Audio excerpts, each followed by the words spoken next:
Hi, I'm Josh. I was born in poverty-laden Flint, Michigan to a blue-collar working family. I went from pulling weeds, washing dishes, and delivering pizzas to building a small business doing over $150,000 a month. I sold it and moved to Costa Rica with my wife and 4 kids. And on this podcast, we explore the secrets and the strategies that I used to win.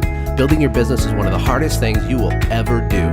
So let me finally help you automate, grow, and someday sell your company. Hey everybody, Josh here. How you doing?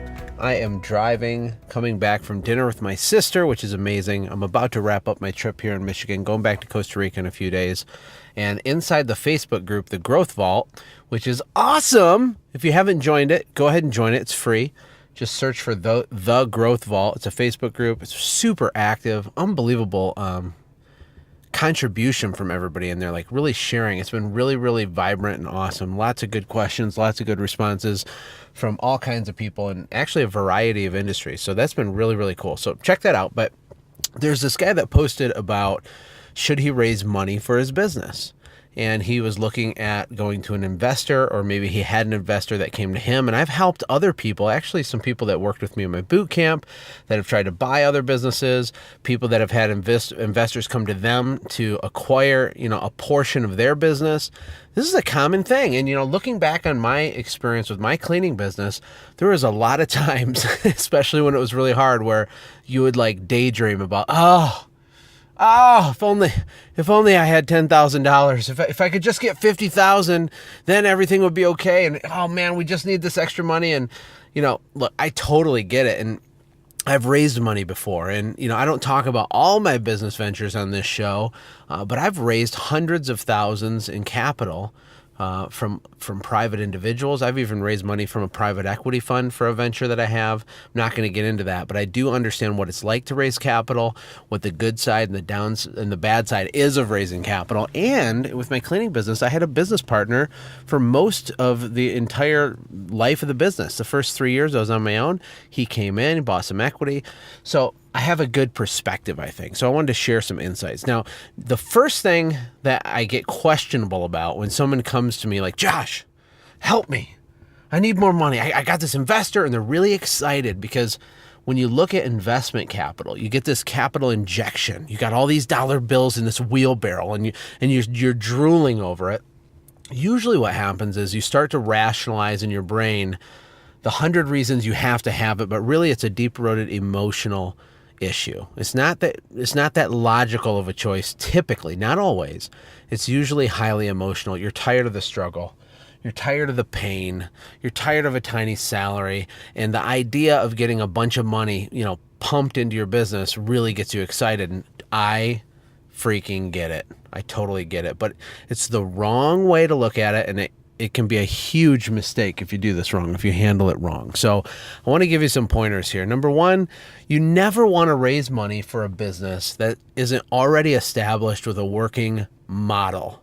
Okay, what do I mean by model? What I mean is you should have, at a basic level at least, a little box.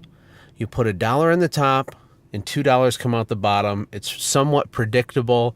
It's methodical. It should be borderline boring. So if you have a lawn care company and if I spend $100 on this and this, it will generate this many phone calls, and I'll convert 83% of those into a job, and my average ticket is this amount, which is this amount of total revenue off the 100 spent. If you know that and you have the data to support it, and you're really at max capacity and you really want to scale and grow, then maybe you should look at getting an investor. Like, that's something you could legitimately look at.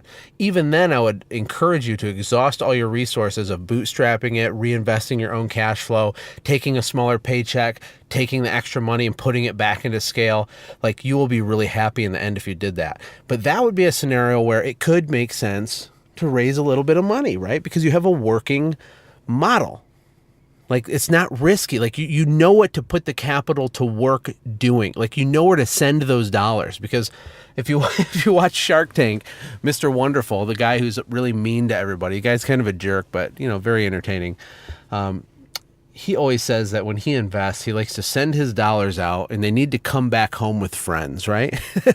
And I can assure you, your investor wants the same thing. So what happens is people will get this money, drop it into their business checking account, and then they'll just start doing stuff. Usually the first thing they do is buy stuff. They want equipment. I need a hot water skid, 20,000 something something. I need this equipment thing with the thing and the top secret extraction, whatever.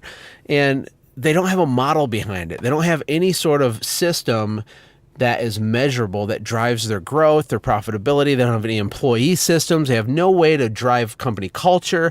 If you don't have a really solid plan in place for the 3 employees you have right now, and you think you're going to, take $100,000 and blow that up to, 20 employees, you're just kidding yourself, man. Like, things get harder as you get bigger, not easier. So you got to have these things in place up front.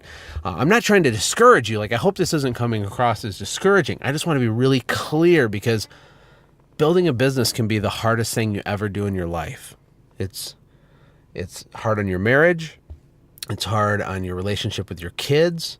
It can be hard on your relationships with your friends. Like, when you're struggling, they pity you. Like, your friends are like, what's wrong with that guy?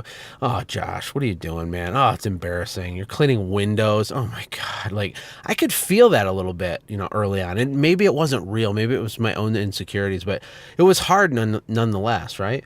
And then when you start to succeed, people act weird then too. Oh my gosh, did you hear that Josh did this? It just seems like it never ends.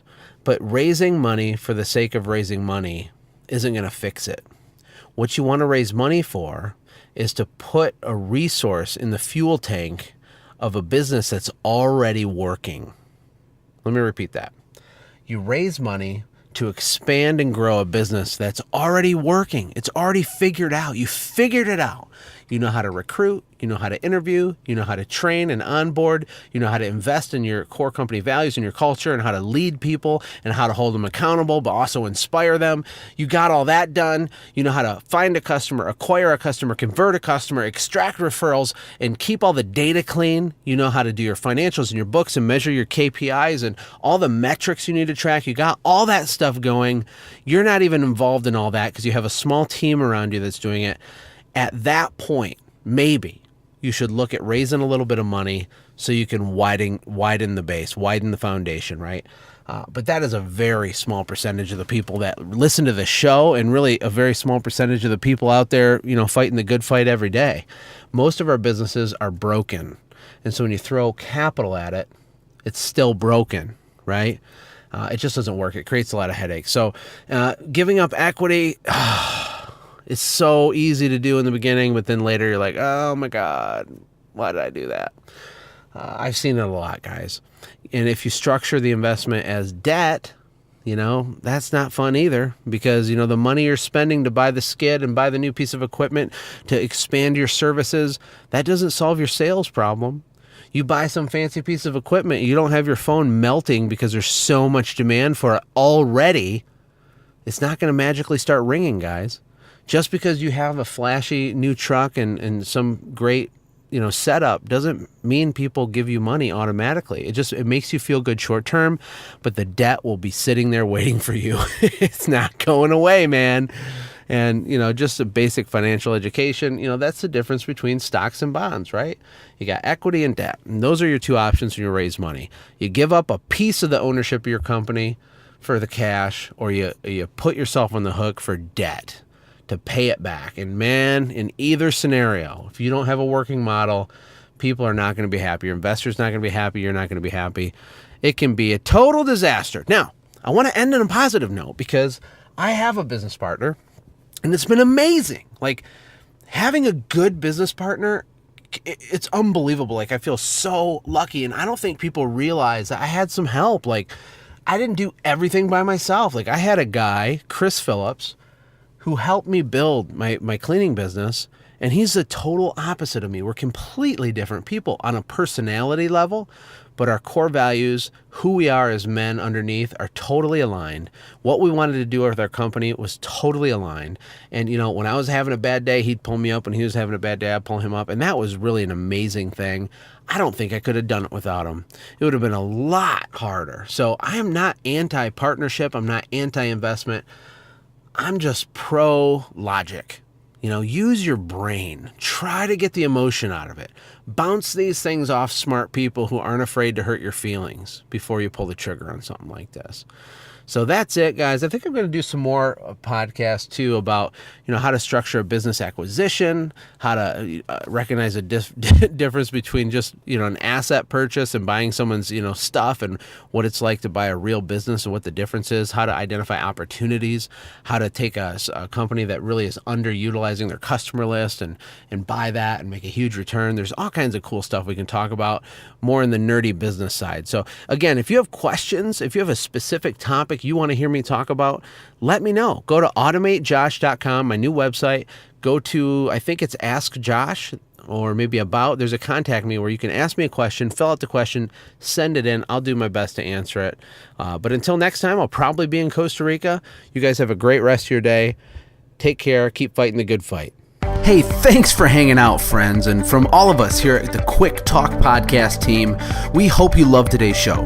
We hope that you were inspired to become a doer and not just a listener. Apply what you've heard today in your own business and watch things change for the better. Lastly, remember that all the money in the world can't save your soul. Seek first the kingdom of God, my friends. We'll see you next time. For more information about the Quick Talk Podcast or Joshua's other businesses, visit our website, quicktalkpodcast.com. Have a blessed day.